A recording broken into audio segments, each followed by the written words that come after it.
very challenging job. There's only 3 people in the back doing the mission with some help from the pilots in the front. There's work for about 20 people, so we're very busy.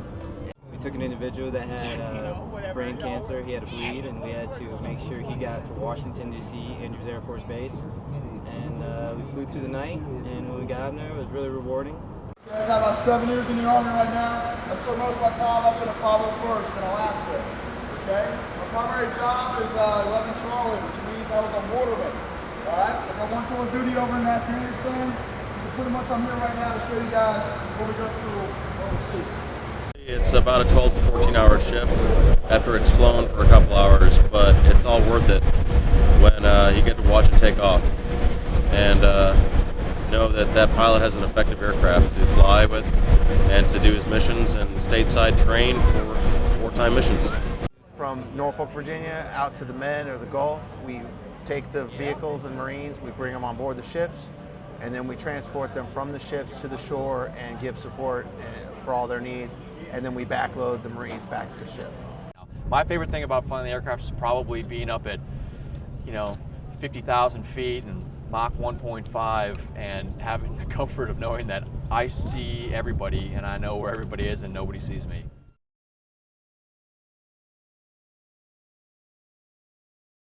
We are on the mobile USO unit. This is the East Coast unit.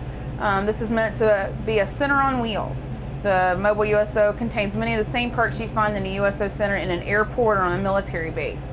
We have flat screen TVs, satellite television, wireless internet, and laptops so that as service members come on board, whether it be at a homecoming, a deployment, or even an event, if they need to reach out to anybody through email, we have that for them. We also have things to boost their morale, Xbox 360s. We provide the DVDs, Xbox games, anything we can do to bring their, take their minds off of what they're doing. And also we can provide food service to them if they need a little, a bite to eat or a beverage as they pass through. But again, it's meant to take the services of the USO out on the road to areas not being serviced right now, and also to support the USOs that are working hard out there to do as much as they can for our military. We gave the folks who attended the air show the opportunity to participate by putting together the care package items, which our local volunteers farewell all the deployments that go out to Iraq and Afghanistan from here. As part of that, they serve a full meal, and just before the service members get on the plane, they hand them a care package. In addition, we're building a patient lounge at Fort Dix to serve for the wounded troops. We're also adding a kitchen at a demobilization site at Fort Dix so that when they come home, we'll also have full meals. And we even have a USO trailer out at the FOB, which is the Forward Operating Base, where National Guardsmen come and train to go overseas. The USO started in 1941. It was an organization started by Franklin Delano Roosevelt, actually before we even went into World War II. He reached out to the Red Cross, the Salvation Army, and other organizations with similar missions at the time, to try to get them to figure out a way that they could best utilize their services together to service the military. That organization became the USO, which is now known as the United Service Organizations because several organizations came together as one.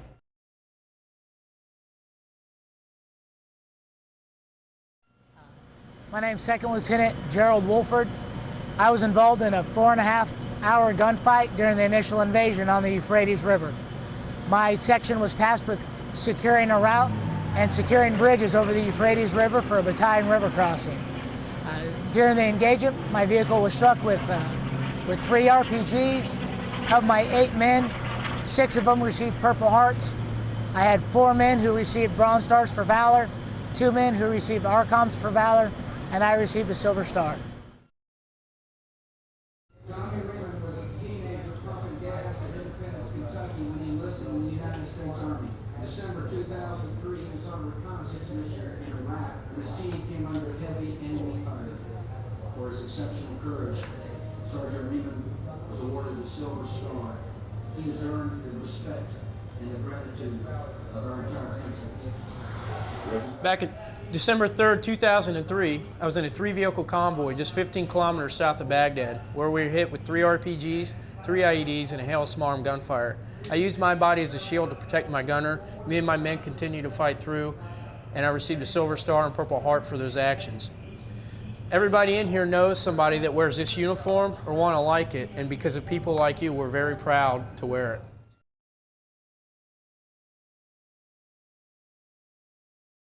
Average American, just general words, believe it or not, mean more than anything else. If you see a service member, tell them thank you. They volunteered for what they're doing. They weren't put in that position because it was, because of the draft. They actually stepped up, volunteered, and said, I want to do this. I want to serve my country. I want to help preserve the freedoms that everyone has today at the United States.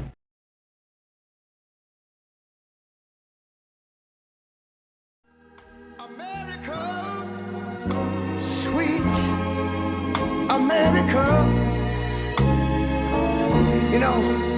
God done shed his grace on thee.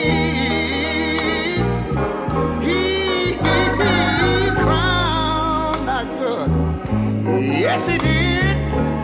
Every brotherhood from sea to shining sea. I wish I had somebody to help me sing this.